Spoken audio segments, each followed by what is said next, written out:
Bismillah, salatu wassalam ala rasulillahi amma ba'd. Donc on continue nos cours dans le fiqh malikite de l'épître al-Akhdari.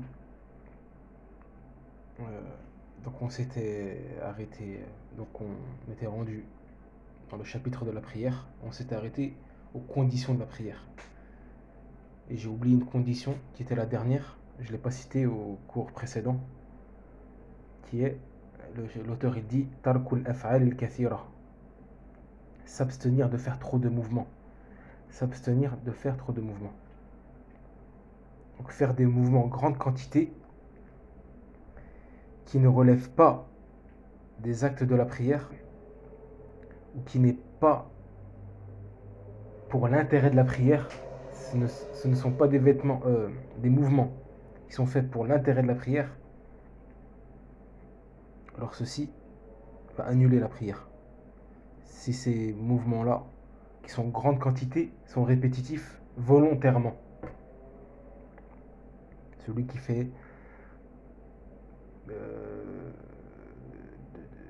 des mouvements en grande quantité, sans excuse valable, ni pour l'intérêt de la prière, et ceux-là sont répétitifs, ces mouvements-là sont répétitifs les uns à la suite des autres, au point où si une personne extérieure voit ce prieur, il pense qu'il n'est pas en prière, dû à ces nombreux mouvements répétitifs les uns à la suite des autres, volontairement, sans excuse valable, ni pour l'intérêt de la prière.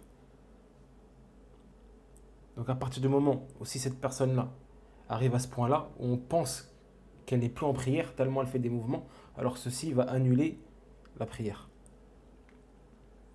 Par contre, le fait de faire des mouvements dû à une excuse valable, comme ou pour l'intérêt de la prière aussi, comme le fait de marcher en continu sur une longueur par exemple de 2 rangs, en avant, en arrière ou sur le côté, pour combler un vide dans le rang, ou se placer derrière une sutra, par exemple, se placer derrière une sutra, on va marcher.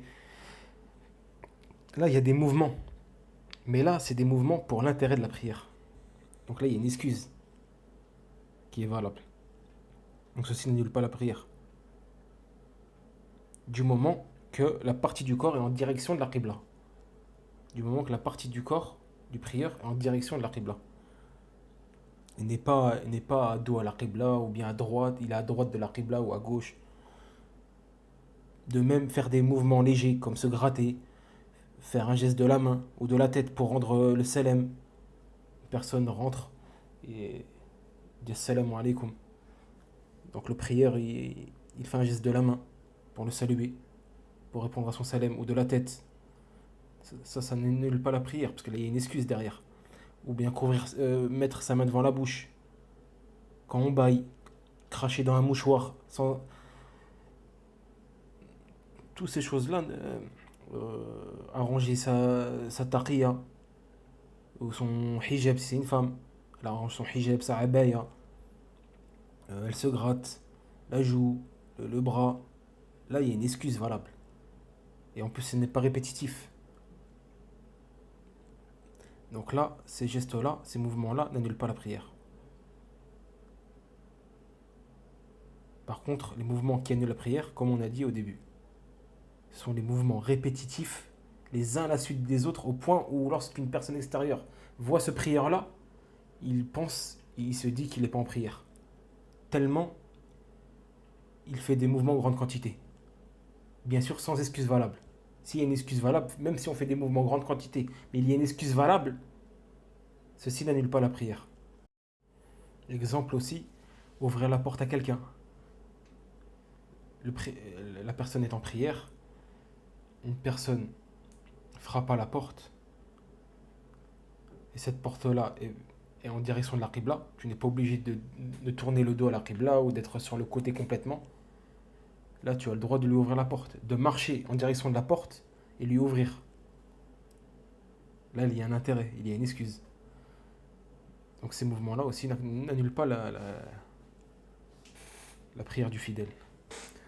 Donc voilà pour ce qui est des conditions de la prière.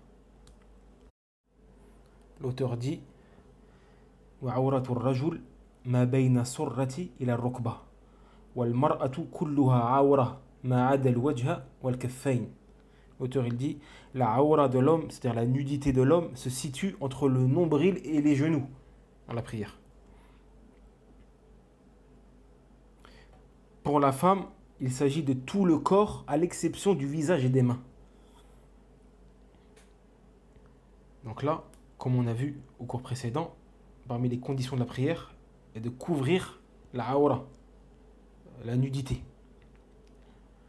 Donc là, il s'avère nécessaire d'expliquer quelle est cette nudité-là, pour l'homme et pour la femme, dans la prière à couvrir. Donc déjà, il faut savoir que la aura, c'est-à-dire les parties du corps que le fidèle doit couvrir, sont de deux catégories. Il y a la partie du corps dite aura mughallada et celle dite aura mukhaffafa. C'est-à-dire la partie du corps dite aura mughallada, c'est-à-dire la nudité essentielle. On va traduire ça comme ça, la nudité essentielle. Et celle dite aura mukhaffafa, la nudité légère. Donc il y a deux nudités à couvrir. La aura mughallada, la nudité essentielle, la plus importante, et celle dite, et la deuxième c'est laquelle? C'est la aura mukhaffafa, c'est-à-dire la nudité légère, qui est un peu plus légère que la première. Donc quant à la partie du corps dite aura mughallada, c'est-à-dire la nudité essentielle, importante, pour l'homme, c'est quoi? C'est ses parties intimes, c'est-à-dire le sexe, les testicules et l'arrêt des fesses. Ça, c'est la aura mughallada, c'est la nudité essentielle à couvrir, la plus importante, la grosse nudité. C'est-à-dire, c'est, comme on a dit, les parties intimes, le sexe, les testicules et l'arrêt des fesses. Et non les fesses, le postérieur, mais l'arrêt des fesses. Ça, c'est la aura mughallada pour l'homme, à couvrir. Et le prophète sallam, il dit, un compagnon vint voir le prophète sallam, il dit, ô messager d'Allah, que devons-nous cacher de nos parties intimes? Le prophète sallallahu alayhi wa sallam, il dit, protège tes parties intimes, protège tes parties intimes, sauf de ton épouse ou de tes esclaves, sauf devant ton épouse ou devant tes esclaves.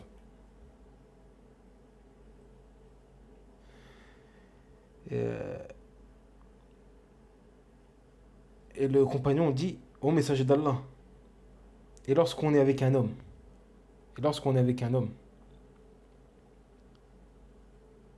donc Salam il dit, si tu peux faire en sorte que personne ne voit tes parties intimes, alors fais-le. Il dit, ô messager d'Allah, et lorsqu'on est seul, Salam répondit à nouveau, Allah est plus à même qu'on éprouve de la pudeur vis-à-vis de lui que les hommes. Donc il fait partie du comportement, là, quand on est seul, de couvrir ses parties intimes. C'est pas obligatoire ça quand tu es seul. Contrairement devant un homme, devant une femme ou en prière. Mais là, ça fait partie de la pudeur envers Allah de ne pas rester, c'est-à-dire rester en ayant les parties intimes découvertes. Par pudeur envers Allah, car il nous voit. Mais c'est pas obligatoire.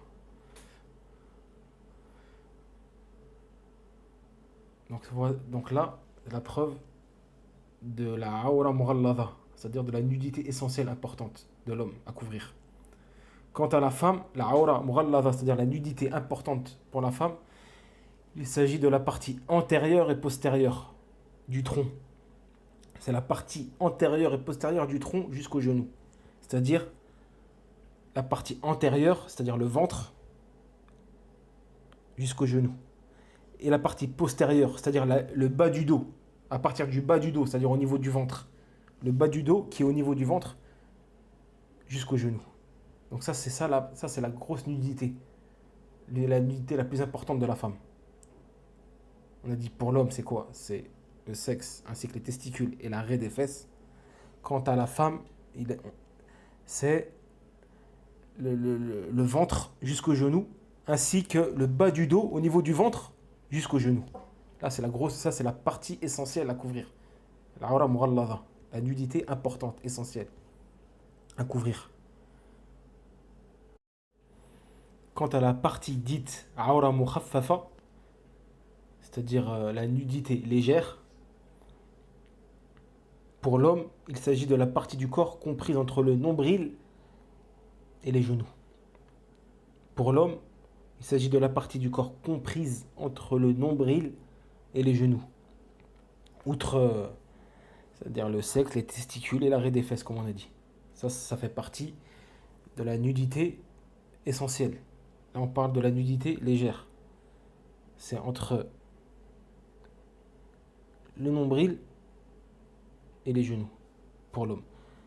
Pour la femme, il s'agit de tout le corps. Pour la femme, la aura mukhaffafa, c'est-à-dire la nudité légère, il s'agit de tout son corps, outre le ventre, comme on a dit tout à l'heure, ainsi que le bas du dos jusqu'au genou. Ça fait partie de la nudité essentielle. Quant à la nudité légère, la aura mukhaffafa, il s'agit de tout le reste du corps, hormis le visage et les mains.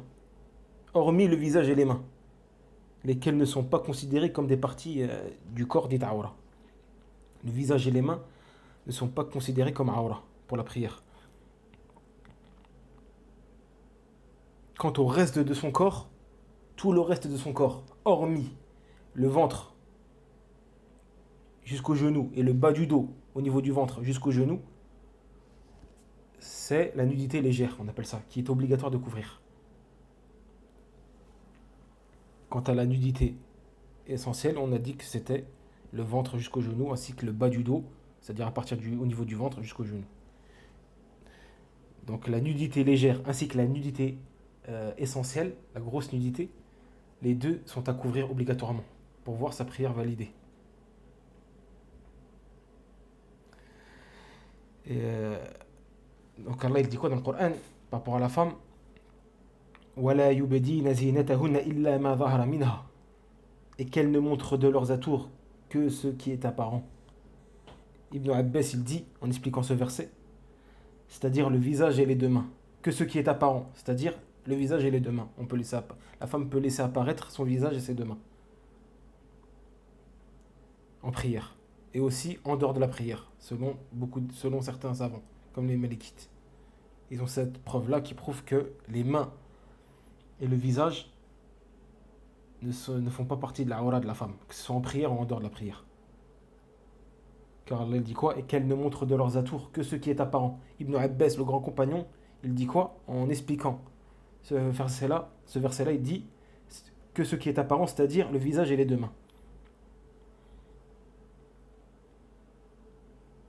Le prophète sallam aussi, il dit Allah n'accepte la prière d'une femme pubère que si elle est couverte d'un voile. C'est-à-dire qu'elle se couvre. Donc ça prouve que la femme, elle doit couvrir tout son corps pour qu'elle voie sa prière acceptée, hormis le visage et les mains. Aussi le hadith de Salama qui dit, elle a posé la question au prophète sallallahu alayhi wa sallam. Elle lui dit, la femme peut-elle prier dans une chemise ou une abaya et un voile sans izar, c'est-à-dire sans rien en dessous? Donc le prophète il répondit, oui, si la abaya, le voile qu'elle a sur elle, c'est-à-dire la abaya, la couvre jusqu'aux pieds. Oui, si elle la couvre jusqu'aux pieds. Donc même si elle n'a rien en dessous, du moment qu'elle est couverte jusqu'aux pieds, alors elle est considérée comme ayant couvert sa aura, hormis le visage et les mains, qui ne font pas partie de la aura chez la femme dans la prière. Donc pour que la prière de l'homme et de la femme soit valable, donc le fidèle doit avoir la partie du corps déjà dite, c'est-à-dire aura mukhaffafa, c'est-à-dire la nudité légère, entièrement couverte, cette partie-là doit être entièrement couverte. S'il prie avec une quelconque partie du corps, dite awra mukhaffafa dénudée, c'est-à-dire s'il prie avec une quelconque partie du corps, dite nudité légère, dénudée, sa prière est annulée. Sauf s'il n'était pas conscient. Sauf si il a oublié, ou bien il n'était pas conscient de cela. Il y avait une partie de sa nudité légère qui était apparente, que ce soit pour la femme ou pour l'homme, elle n'était pas au courant. Les cheveux de la femme sortaient de son hijab, son cou était apparent, une partie de son cou était apparent, ou bien de son mollet, et elle n'était pas consciente de cela. Alors là, sa prière est valide, elle n'aura pas à le refaire. Pareil pour l'homme, c'est une partie de sa nudité légère se découvre sans qu'il n'ait conscience de cela, jusqu'à la fin de la prière, alors sa prière est valide. Là, on parle de la personne qui est consciente. La femme ou l'homme est conscient qu'une partie de sa nudité légère ou même essentielle, awra mughallada ou mukhaffafa, conscient qu'une partie de sa nudité, que ce soit la légère ou essentielle, est apparente. Malgré cela, elle continue à prier. La personne continue à prier volontairement. Alors ici, sa prière sera annulée. Elle devra la recommencer. Donc si c'est une partie de la prière, si c'est une partie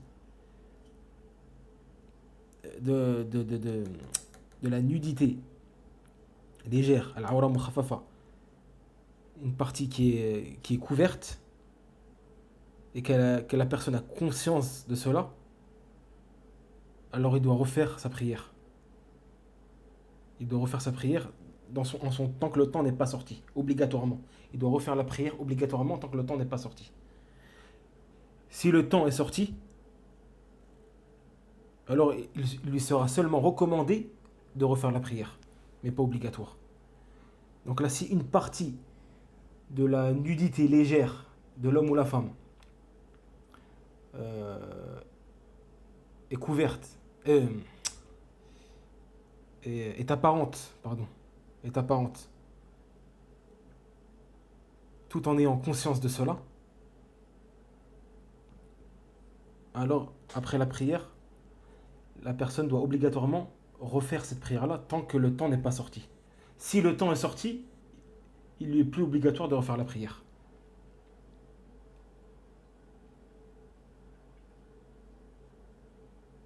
Quant à la awra mughallada, la nudité essentielle, la grosse nudité là qu'on a expliqué tout à l'heure, si le fidèle prie avec une quelconque partie du corps dite awra mughallada dénudée, il doit obligatoirement refaire sa prière, que ce soit dans son temps ou après son temps, à partir du moment où il était conscient de cela, et que ceci était volontaire, il était conscient.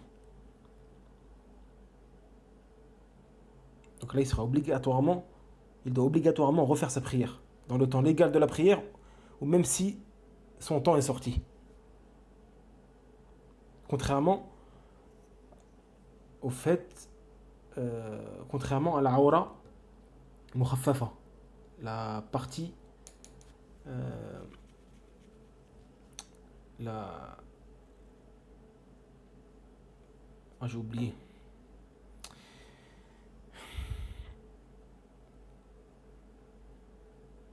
Comment on traduit ça?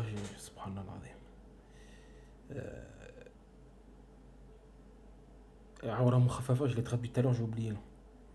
Awra mukhaffafa.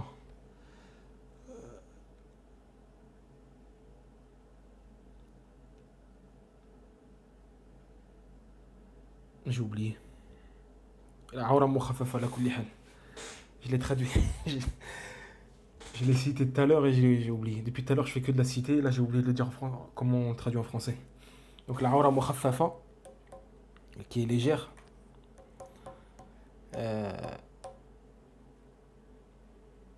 Si une partie de celle-ci se découvre, tout en ayant conscience de cela, il sera obligatoire de refaire la prière tant que le temps n'est pas sorti, mais si le temps est sorti, il n'est plus obligatoire, mais seulement recommandé. Mais si une partie de la aura mughallada, celle qui est grosse, importante, essentielle, se découvre, tout en ayant conscience de cela, il est obligatoire à la personne de refaire sa prière que le temps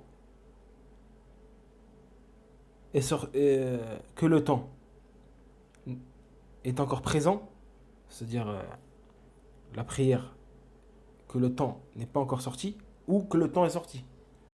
Mais fait toutefois exception, la plante des pieds pour la femme. Si la plante des pieds sont apparents, en ce qui concerne la femme, car on a dit que la femme est tout entière à awara, hormis son visage et ses mains dans la prière, mais fait exception la plante des pieds, parce qu'elle va être par exemple, elle va être en prosternation. La plante des pieds peut, peut apparaître en prosternation. Donc là, ça rentre pas dedans. En vertu du hadith de Salama, où elle demande au prophète sallallahu alayhi wa sallam, une femme peut-elle prier avec un voile et une tunique sans avoir un izar, c'est-à-dire un pagne dessous, c'est-à-dire sans rien dessous, quoi. Est-ce qu'elle peut prier avec un voile ou une tunique sans rien dessous? Le prophète sallam lui dit oui, si la tunique est ample et couvre le dos du pied. Donc là on voit que ce qui compte c'est le dos du pied. C'est le dos du pied qu'on doit couvrir. Et si la plante des pieds de la femme apparaît, surtout en prosternation, alors alors il n'y a pas de mal à cela. L'auteur dit وتكره الصلاة وتكره الصلاة في السراويل إلا إذا كان فوقها شيء. Il est blâmable de prier dans un pantalon à moins que l'on porte par-dessus un autre vêtement. Donc chez les Malikites, il est détestable. C'est pas interdit, mais c'est détestable de prier en pantalon. Par précaution. Si ce pantalon, surtout si ce pantalon est moule la aura de l'homme. Donc là, il est détestable de prier en pantalon, par précaution.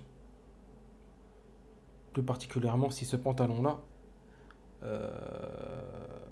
moule la aura de l'homme.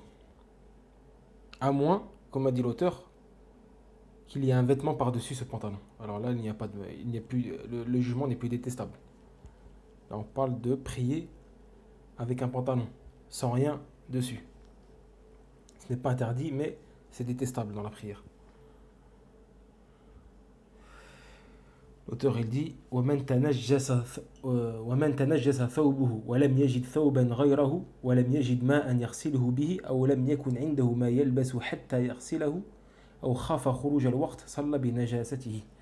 Il dit le fidèle peut prier dans un vêtement impur s'il craint que le temps de la prière s'écoule, à condition qu'il ne trouve pas d'autre habit ou qu'il n'ait pas à sa portée de l'eau pour le purifier, ou encore qu'il n'ait pas d'autre habit à mettre en attendant de le laver. Donc on a vu dans le cours précédent que parmi les conditions de la validité de la prière est de nettoyer l'impureté sur son vêtement, s'il y a une impureté sur celui-ci. Mais cette condition-là est soumise à une autre condition, qui a la capacité de nettoyer justement cette impureté-là. Et en ayant le temps suffisant de le faire. C'est-à-dire que donc le fidèle peut prier dans un vêtement impur s'il craint que le temps de la prière s'écoule, à condition qu'il ne trouve pas d'autre habit, comme a dit l'auteur. Il ne trouve pas d'autre habit ou de l'eau pour le purifier. Il ne trouve pas d'eau pour purifier l'impureté, ou n'a pas d'autre habit à mettre en attendant de laver le premier habit, et il craint que le temps de la prière va s'écouler, alors ici il pourra prier avec ce vêtement-là impur, sous ces conditions-là. En cas d'absence d'eau, et en cas d'absence d'un deuxième habit qui va couvrir sa aura, sachant qu'il craint que le temps de la prière va s'écouler. Parce que si par exemple il sait que donc, il sait il peut avoir de l'eau par exemple dans un temps précis, ou il pourra avoir un autre habit dans un temps précis, mais il sait que s'il attend ce moment-là, le temps de la prière va s'écouler. Alors ici, il devra obligatoirement prier avec ces vêtements-là, impurs. C'est-à-dire le vêtement qui couvre sa aura. Après, s'il a un vêtement, il peut l'enlever. Il a encore un vêtement qui est en dessous, qui couvre sa aura. Par exemple, il a un pantalon, ou un pull, etc. Ou un t-shirt, ou quelque chose dans le genre. Il pourra prier en enlevant le premier. Là, on parle qu'il a un vêtement. Il a un vêtement et c'est le seul vêtement qui couvre sa aura, que ce soit l'homme ou la femme. S'il l'enlève, il n'a plus de vêtements. C'est-à-dire qu'il n'a plus de vêtements nécessaires qui couvrent sa nudité, sa aura. Donc là, il pourra prier avec ce vêtement-là impur, sous ces conditions-là. Il craint que le temps de la prière s'écoule et ne trouve pas d'eau ou ne trouve pas un autre habit à mettre en attendant, qui va couvrir sa nudité, sa aura. Pourquoi? Car Allah il dit quoi? وَلَا يُكَلِّفُ اللَّهُ نَفْسًا إِلَّا وُسْعَهَا. Allah ne charge une âme que de ce qu'elle est capable de supporter. Allah ne charge une âme que de ce qu'elle est capable de supporter. Donc là, tu ne dois pas laisser la prière sortir de son temps. Tu pries même avec le vêtement impur. L'auteur il dit وَلَا يَحِلُّ تَأْخِيرُ الصَّلَاةِ لِعَدَمِ الطَّهَارَةِ وَمَنْ فَعَلَ ذَلِكَ فَقَدْ عَصَى رَبَّهُ. Il est interdit aux fidèles de retarder la prière parce que son vêtement est impur, car en agissant ainsi, il désobéit à son Seigneur.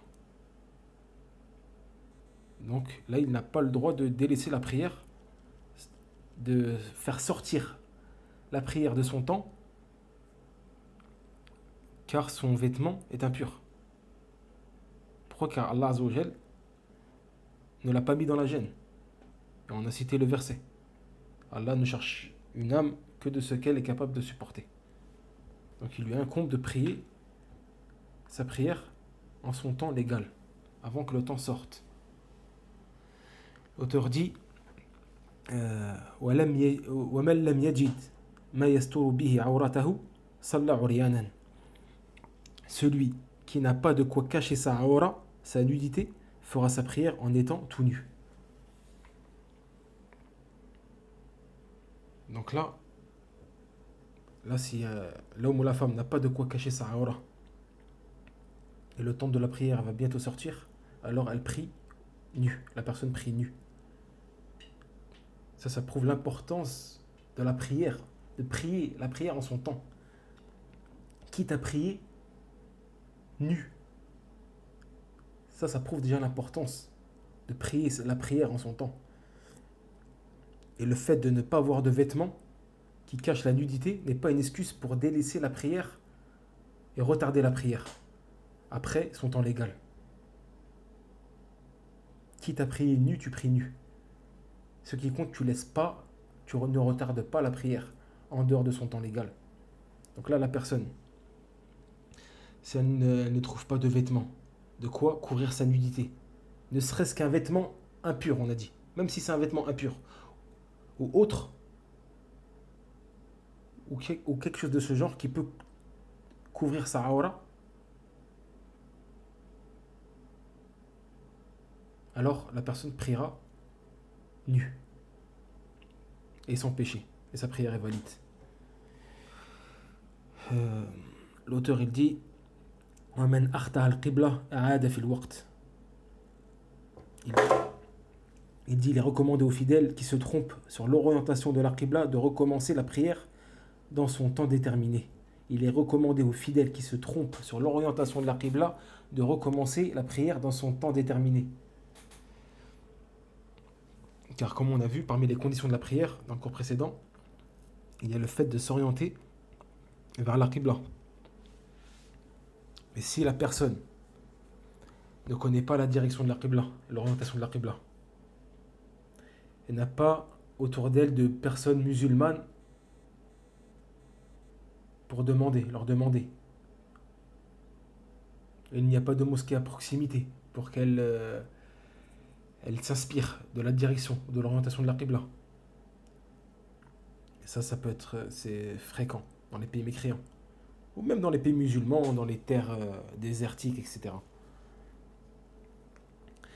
Donc elle essaye de faire à peu près. La personne essaye de faire son effort, de faire un effort de réflexion. Si elle a la capacité de distinguer l'orientation à travers les étoiles ou bien le soleil. Donc elle se base sur ce qu'elle connaît, en faisant un effort de réflexion et un effort selon ses connaissances. Et s'il s'avère qu'elle s'est trompée, la personne, d'orientation, une fois qu'elle a fini, la personne s'aperçoit qu'elle s'est trompée d'orientation, alors il n'est pas obligatoire de refaire sa prière. Mais plutôt, il sera recommandé qu'elle refasse sa prière dans son temps légal. Tant que le temps de la prière n'est pas sorti, il lui est recommandé de la refaire, mais il n'est pas obligatoire de la refaire. Mais si son temps est sorti, alors là, il n'est ni recommandé ni obligatoire. Mais si le temps n'est toujours pas sorti, et la personne s'aperçoit qu'elle s'est trompée de direction après avoir fait un effort juste avant, alors il n'est pas obligatoire de refaire sa prière, mais seulement recommandé. Pourquoi? Car l'auteur il dit car le refaire en son temps prescrit et méritoire. Car refaire la prière en son temps prescrit et méritoire. Donc là c'est un acte méritoire. Tu vas refaire la prière dans la bonne direction dans son temps légal. Ça c'est recommandé. C'est un acte méritoire mais c'est pas obligatoire. Et la preuve de ceci, c'est le hadith du compagnon où il dit nous étions en compagnie du prophète. C'est le compagnon, il s'appelle Abdullah ibn Amr ibn Rabi'a. D'après son père qui était compagnon, il dit nous étions en compagnie du prophète sallallahu alayhi wa sallam dans un voyage durant une nuit obscure, sans pouvoir distinguer la direction de la Qibla. Donc chacun de nous pria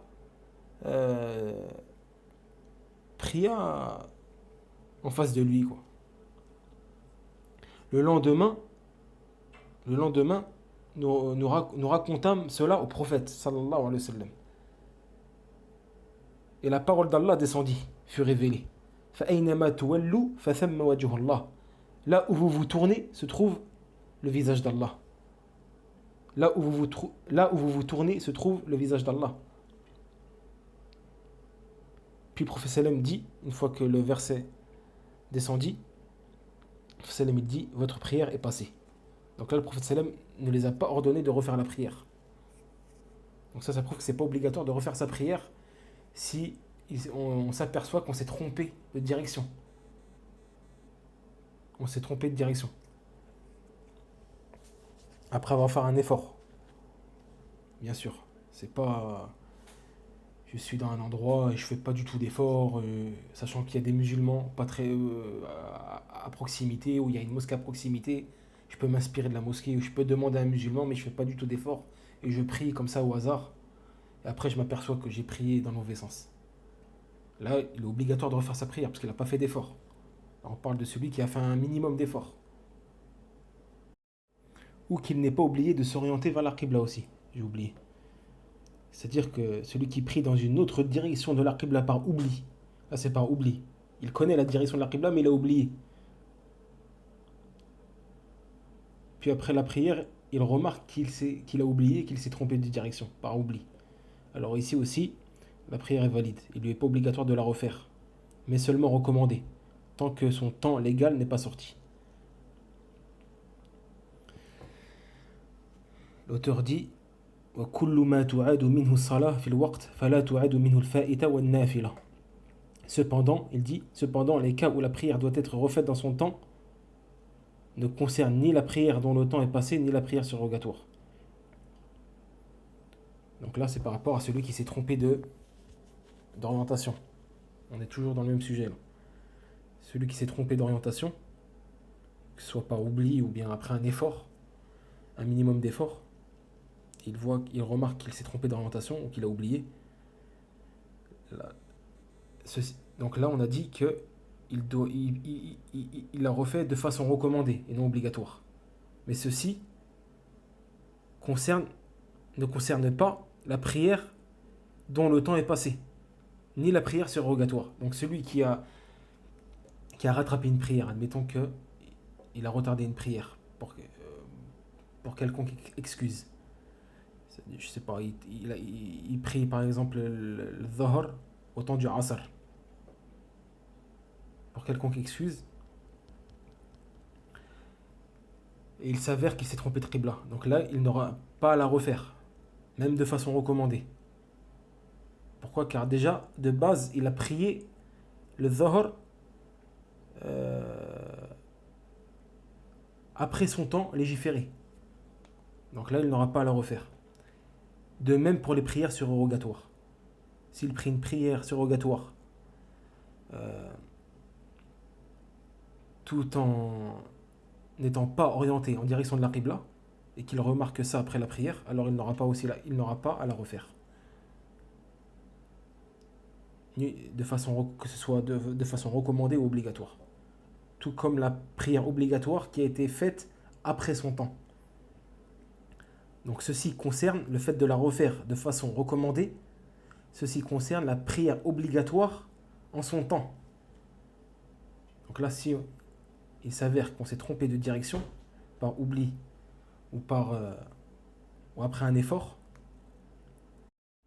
alors que le temps légal de la prière n'est pas encore sorti, alors ici il sera recommandé de la refaire seulement dans ce cas-là. Donc on en a fini en ce qui concerne les conditions de la prière. Puis l'auteur va rentrer dans les actes obligatoires de la prière, les actes obligatoires, les obligations de la prière, qu'on va voir Inch'Allah au prochain cours. Wallahu alam, wa sallallahu ala nabiyyina Muhammad.